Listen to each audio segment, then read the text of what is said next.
அன்பிற்கினிய சகோதர சகோதரிகளே, நம் அனைவர் மீதும் ஏக இறைவனுடைய அமைதியும் கருணையும் உண்டாகட்டுமாக என்கிற உயரிய பிரார்த்தனைகளோடு தொடர்ச்சியாக பாலஸ்தீனத்தில் தொடங்கி ஈரான் வரைக்கும் நடைபெற்ற ஒரு மாபெரும் சண்டை ஓரளவுக்கு தணிந்திருக்கிறது என்கிற செய்திகளை நம்ம பார்த்து வருகிற அதே நேரத்தில் அமெரிக்காவுக்கும் ஈரானுக்கும் இடையில் ஒரு ஒப்பந்தம் ஏற்பட்டிருக்கிறது. இந்த ஒப்பந்தத்தை வரலாற்று சாதனையாக ஒருபுறம் பேசி கொண்டிருக்கிறார் அமெரிக்க அதிபர் டொனால்ட் ட்ரம்ப், மறுபுறமாக ஈரான் இது ஒரு அமெரிக்காவின் சரணடைந்த யுத்தம் என்று அமெரிக்கா தோல்வி அடைந்ததை மிக நுட்பமாக சுட்டிக்காட்டி கொண்டிருக்கிறது. இந்த சூழலில் தான் இன்றைய நாளில் சில முக்கியமான செய்திகள் நடைபெற்றிருக்கிறது. குறிப்பாக சற்று நேரத்துக்கு முன்பதாக அமெரிக்க அதிபர் டொனால்ட் ட்ரம்ப் தன்னுடைய சோஷியல் ட்ரூத் சமூக வலைதள பக்கத்தில் ஈரானை கண்டித்து ஒரு அறிக்கை வெளியிட்டிருக்கிறார். அந்த அறிக்கையில் இன்றைய நாளில் ஹொர்முஸ் பகுதிகளில் 4 ஆளில்லா விமான தாக்குதல்களை ஈரான் நடத்தி இருப்பதாகவும் அந்த 4ல் 3ஐ நாங்கள் முறியடித்திருக்கிறோம் என்று சொல்லக்கூடிய அமெரிக்க அதிபர் டொனால்ட் ட்ரம்ப் அவங்க என்ன சொல்ல வர்றார் என்று சொன்னால், இதில் ஒரு ஆளில்லா விமானம் தாக்குதலை முறையாக நடத்தி இருக்கிறது. ஒரு சர்வதேச கப்பல் மீது தாக்குதல் நடத்தப்பட்டிருக்கிறது.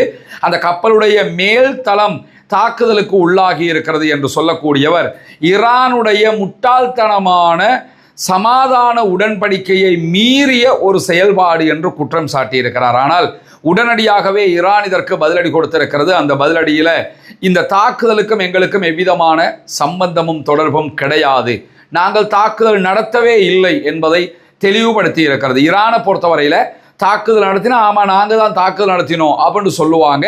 ஆனால் இந்த தாக்குதலை தாங்கள் நடத்தவில்லை என்று தெளிவாக சொல்லியிருக்கக்கூடிய சூழலில் ஏற்கனவே லெபனானில் இருந்தும் வெளியேற வேண்டும் என்று இஸ்ரேலிய ஆக்கிரமிப்பு இராணுவத்திற்கு அமெரிக்காவே சொல்லியிருக்கக்கூடிய சூழலில் எப்படியாவது ஈரானுடைய அமெரிக்க ஈரான் ஒப்பந்தத்தை சீர்குலைக்கணுங்கிறதுக்காக தடுமாறக்கூடிய இஸ்ரேலிய ஆக்கிரமிப்பு இராணுவம் தான் மொசாதுடைய அறிவுறுத்தலின் பேரில் இப்படியான தாக்குதல்களை நடத்தி இருக்கலாம் என்கிற சந்தேகமும் தற்போது வலுத்து வருகிறது. எது எப்படி போனாலும் ஈரான் தாக்குதலை நடத்தவில்லை என்பதை திட்டவட்டமாக இன்றைக்கு ட்ரம்பினுடைய அறிக்கைக்கு பதிலடியாக கொடுத்திருக்கக்கூடிய சூழலில் தான் இன்றைய நாளில் யுஏஇயும் துபாயிலையும் என்ன பண்ணாங்கன்னு சொன்னால், எல்லோருடைய மொபைல் ஃபோனுக்கும் ஒரு அலர்ட் அனுப்பியிருந்தாங்க. அது இந்த யுத்த நேரத்தில் எப்படி தாக்குதல்கள் நடைபெறுகிற போது, ஈரானில் இருந்து ஏவுகணைகள் வருகிற போது அவங்களுடைய மொபைலுக்கு அலர்ட் போகுமோ, இந்த பக்கம் போயிடாதீங்க, இந்த ஏரியாவில் அட்டாக் நடக்க போகுது, இந்த ஏரியாவால் அந்த அட்டாக் நடப்பதற்கான வாய்ப்புகள் இருக்கிறது,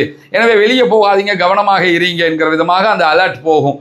அந்த மாதிரி இன்னைக்கும் ஒரு ஏவுகணை தாக்குதல் நடைபெற போகிற ஒரு அலர்ட்டை என்ன பண்ணியிருந்தாங்கன்னா யுஏஇ அரசாங்கம் எல்லோருடைய மொபைலுக்குமே அனுப்பி இருந்தாங்க. ஆனால் பிற்பட்ட நேரங்களில் அவங்க எடுத்திருக்கக்கூடிய செய்தியில் இது ஒரு தொழில்நுட்ப கோளாறு காரணமாக நடைபெற்றது, நாங்கள் அது வேணுமுன்னே உங்களுக்கு அனுப்பலை, தொழில்நுட்ப கோளாறு காரணமாக அப்படி ஒரு எஸ்எம்எஸ் வந்துருச்சு, எனவே அப்படியான எந்த பிரச்சனைகளுமே தற்போதைய நிலையிலே இல்லை, சிறப்பு அதிரடி அணிகளால் அந்த பிரச்சனை தற்போது தீர்க்கப்பட்டிருக்கிறது, நம்ம நாட்டை நோக்கி எந்த விதமான ஏவுகணை தாக்குதல்களும் நடத்தப்படவில்லை என்பதையும் யுஏஇ தெளிவுபடுத்தி இருக்கிறது. இது எல்லாமே ஏதோ ஒரு சுத்து போடுகிற வேலை மாதிரியே தெரியக்கூடியதை நீங்கள் பார்க்க முடியும். ஈரானுக்கும் அமெரிக்காவுக்கும் இடையில் ஏற்பட்டிருக்கக்கூடிய இந்த ஒப்பந்தத்தை எப்படியாவது சீர்குலைக்க வேண்டும் என்பதில் ரொம்ப கவனமாக இஸ்ரேலிய ஆக்கிரமிப்பு படைகள் திட்டமிட்டு செயல்பட்டு கொண்டிருக்கிறார்கள். இப்படியான சூழலில் தான் நேற்றைய தினம் இஸ்ரேலிய ஆக்கிரமிப்பு இராணுவம் ஒரு செய்தியை வெளியிட்டிருந்தாங்க. அது என்னன்னா, யமன்ல இருக்கக்கூடிய ஹவுத்தீஸ் படைகளுக்கு எதிராக, ஹூத்தீஸ்க்கு எதிராக நாங்கள் ஒரு யுத்தத்தை ஆரம்பிக்க போகிறோம் என்று அவர்கள் அறிவித்திருந்தார்கள். ஏன்னா எவனோடையாவது சண்டை இழுத்துக்கிட்டு இருக்கானு, எவனோடையாவது வம்பு பண்ணிக்கிட்டு இருக்கானு, அமைதியாக இருப்பது என்பதே யூதர்களுக்கு தெரியாது. ஒன்றோ எவனையாவது கோர்த்து விட்டு சண்டைக்கு போங்க மூட்டி விட்டு வேலையை பார்ப்பாங்க, இல்லைன்னா அவங்களாவது சண்டைக்கு போவாங்க. இந்த சண்டை பிடிக்காமல் அமைதியாக இருத்தல் என்பதே இவர்களுடைய பண்பாட்டிலேயே இல்லாத ஒன்றாக இருக்கக்கூடிய நிலையில தான் நாங்கள் யமனை தாக்க போகிறோம், ஆல்ரெடி அவங்க எங்களை தாக்கினதுனால பதிலடி கொடுக்க போகிறோம் அப்படின்னு சொல்லி இருந்தாங்க. இப்படியான சூழலில் இன்றைக்கு யமனுடைய ஹூத்தி அன்சாருல்லா படைப்பிரிவினுடைய தலைவர் அதற்குரிய பதில் அறிக்கையை வெளியிட்டிருக்கிறார். எங்கள் மீது எந்த தாக்குதல் எந்த நேரத்தில் நடத்தப்பட்டாலும் அதற்குரிய பதிலடி மிக கனமாக இருக்கும், இஸ்ரேல் மீது மிக கடுமையான பதிலடி தாக்குதல்களை நாங்கள் கொடுப்போம் என்பதிலே எந்த மாற்று கருத்தும் கிடையாது என்று சொல்லக்கூடிய அன்சாருல்லா இயக்கத்தினுடைய தலைவர் அப்துல் மலிக் அல் ஹூத்தி மேலதிகமாக என்ன சொல்றாருன்னு கேட்டா, சோமாலிலாந்துல இஸ்ரேல் தனக்குரிய ஒரு இராணுவ பிரிவை உருவாக்குவதற்கு முயற்சிக்கிறது. அதே போன்று சோமாலிலாந்துக்குள்ள இஸ்ரேல் சார்பாக ஒரு இராணுவ தளத்தை அமைக்கிற பணிகளையும் செய்து வருகிறார்கள். எனவே இப்படியான முயற்சிகளில் இஸ்ரேல் ஈடுபட்டால் கண்டிப்பாக இதற்கெதிராக நாங்கள் பதிலடி கொடுப்போம் என்பதையும் அவர் விவரித்திருக்கிறார்.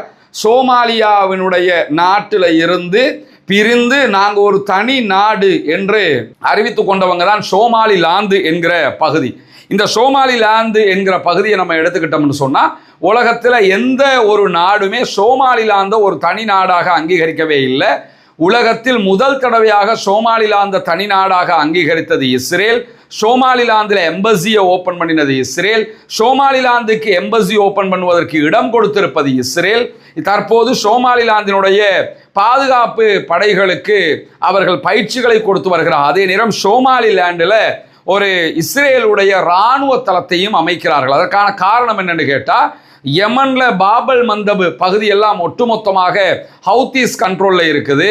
ரெட் சீல போகக்கூடிய கப்பல்களை அவர்கள் தடுத்து வரக்கூடிய சூழல்ல சோமாலிலாண்டுக்குள்ள ஒரு படைப்பிரிவை உருவாக்கி இராணுவ பேஸ் ஒன்றை உருவாக்கிட்டாங்கன்னு சொன்னால் அங்கிருந்து ரெட் சீயை கண்ட்ரோல் பண்ண முடியும், ஹூத்தீஸுக்கு எதிராக தாக்குதல்களை நடத்த முடியும் என்பதற்காகத்தான் இஸ்ரேல் இந்த வழிமுறையை கடைபிடிக்கிறது என்பதால் அதை சொல்லி காட்டியே இன்றைக்கு ஹூத்தீஸ்களுடைய தலைவர் விடுத்திருக்கக்கூடிய எச்சரிக்கைகளில் எந்த ஒரு இராணுவ தளத்தை நீங்கள் அமைக்க முயன்றாலும் கண்டிப்பாக நாங்களே உங்கள் மீது தாக்குதலை ஆரம்பிப்போம் இருக்கார். நீங்க என்ன எங்களை வந்து தாக்குறது, நாங்களே உங்க மேல அட்டாக் பண்ணுவோம், எந்த விதமான பதிலடிக்கும் நாங்கள் திருப்பி பதிலடி கொடுப்பதற்கு தயாராகவும் இருக்கிறோம் என்று சொல்லிட்டு செங்கடலில் இருக்கக்கூடிய முக்கிய கப்பல் போக்குவரத்து வழித்தடங்கள் மீதான கட்டுப்பாட்டை வலுப்படுத்துவதற்குத்தான் இஸ்ரேல் முயற்சிக்கிறது.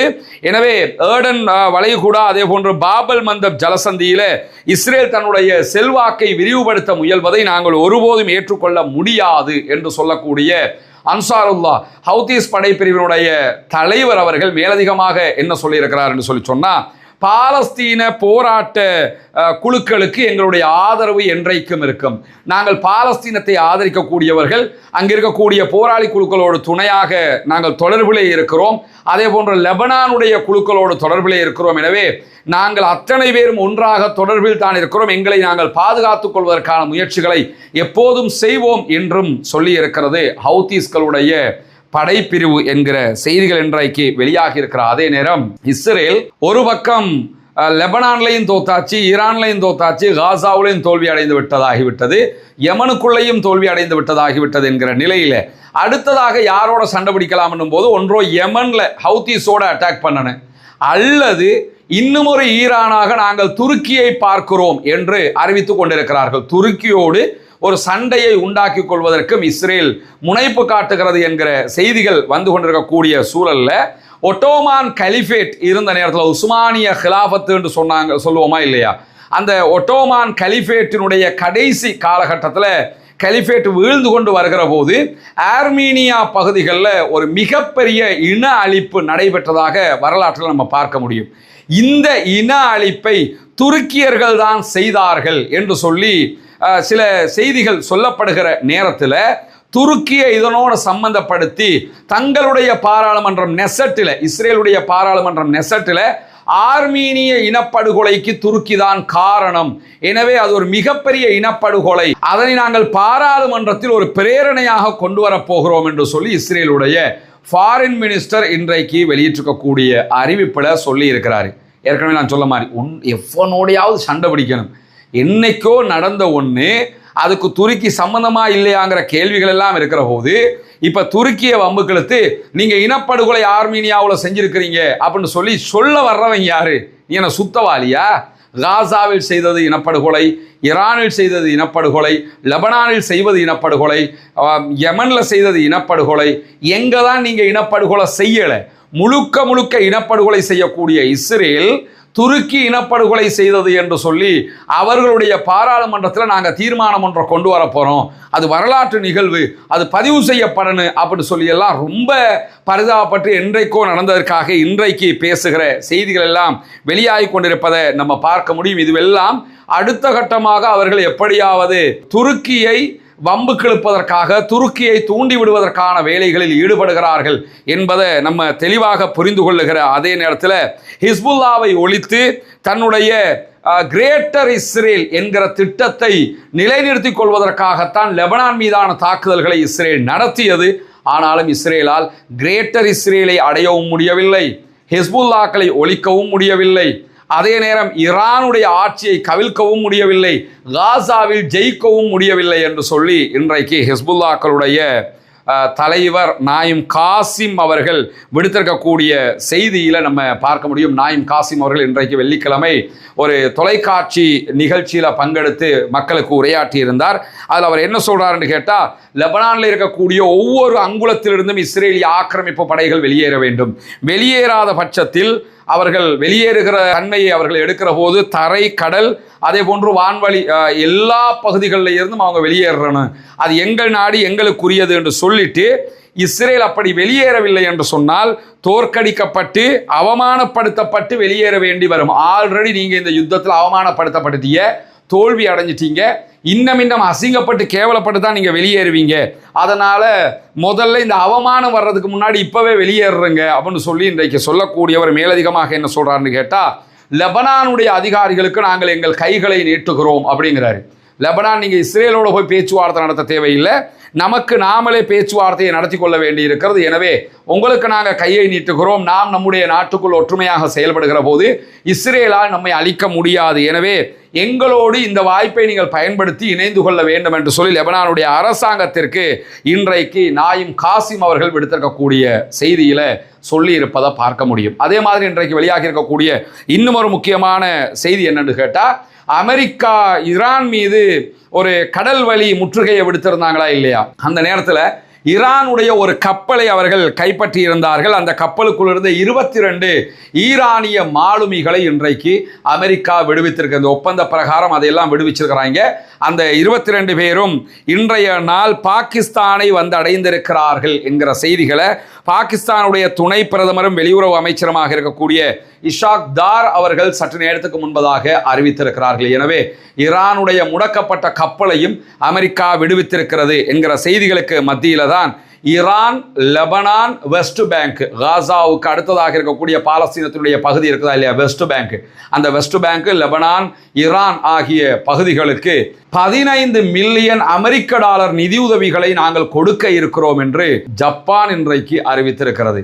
ஈரான்ல, லெபனான்ல, வெஸ்ட் பேங்க் பகுதிகளில் கடுமையான மனிதாபிமான நெருக்கடி உருவாகி இருக்கிறது. எனவே அவர்களுக்கு உதவுவதற்காக செஞ்சிலுவை சங்கத்தினூடாகவும் செம்பிறை சங்கத்தினூடாகவும் இந்த 15 மில்லியன் அமெரிக்க டாலர்களை நாங்கள் கொடுப்பதற்கு தயாராகி இருக்கிறோம் என்கிற செய்திகளை இன்றைக்கு ஜப்பான் விடுத்திருக்கக்கூடிய சூழல்ல இன்றைக்கு வெளியாகி இருக்கக்கூடிய இன்னும் ஒரு முக்கியமான கருத்து கணிப்பு விவகாரத்தில் இஸ்ரேலியர்களில் 92% பேர் பல பத்தாண்டுகளாக பழமையான எதிரிக்கு எதிரான தங்களுடைய வெற்றியை அமெரிக்கா விட்டு கொடுத்து விட்டது என்று சொல்லி ஈரானுடைய விவகாரத்தில் நாங்கள் தோல்வி அடைந்து விட்டோம், அமெரிக்கா வெற்றியை விட்டு கொடுத்து விட்டது என்று அமெரிக்கா மீது குற்றம் சாட்டி இருக்கிறார்கள். அமெரிக்கா மேலே நீங்கள் குற்றம் சாட்டுங்க, குற்றம் சாட்டாமல் இருங்க, எது நடந்தாலும் இந்த யுத்தத்தில் இஸ்ரேலும் அமெரிக்காவும் தோத்துட்டாங்கிறத அவங்க ஒத்துக்கொள்கிற அதே நேரத்தில் இந்த கருத்து கணிப்பீட்டில் பங்கேற்றவர்களில் பாதி பேர் வாஷிங்டனுடைய வற்புறுத்தல்களை பொருட்படுத்தாமல் லெபனான் மீது தாக்குதல்களை நடத்த வேண்டும், ஈரான் மீது தாக்குதல்களை மீண்டும் தொடங்க வேண்டும் என்றெல்லாம் இஸ்ரேலிய ஆக்கிரமிப்பு அரசுக்கு வலியுறுத்துகிறோம் என்று சொல்லி இருக்கிறார்கள். ஏற்கனவே வாங்கின அடி பத்தலை, இன்னும் கொஞ்சம் போய் அடியை வாங்கிட்டு வாங்க என்று சொல்லிக்கிட்டு இருக்கிறாங்க என்கிற விதமாக இந்த கருத்து கணிப்புகள் வெளியாகி இருப்பதை நம்ம பார்க்க முடியும். எது எப்படி போனாலும் இந்த யுத்தத்தில் ஈரான் ஜெயித்து விட்டது என்பது மீண்டும் மீண்டும் உறுதியாகக்கூடிய செய்திகளை நம்ம தொடர்ந்து பார்த்து வர்றோம். எனவே வரக்கூடிய உண்மை செய்திகளை உடனுக்குடன் உங்களுக்கு கொண்டு வந்து தருவதற்கு தயாராக இருக்கிறோம். பாலஸ்தீனம் வெற்றி பெற வேண்டும், பாலஸ்தீனம் சுதந்திரம் அடைய வேண்டும் என்கிற உயரிய பிரார்த்தனைகளோடு ஆக்கிரமிப்புகள் ஓய்ந்து ஆக்கிரமிப்பாளர்களும் ஓய வேண்டும் என்கிற பிரார்த்தனைகளோடு இணைந்து கொண்டு ஆக்கிரமிப்பாளர்களுக்கு எதிராக தொடர்ந்தும் ஜனநாயக ரீதியாக குரல் எழுப்புவோமாக. வாஹ்ரத் அவ்வானா அல்ஹம்துலில்லாஹி ரப்பில் ஆலமீன்.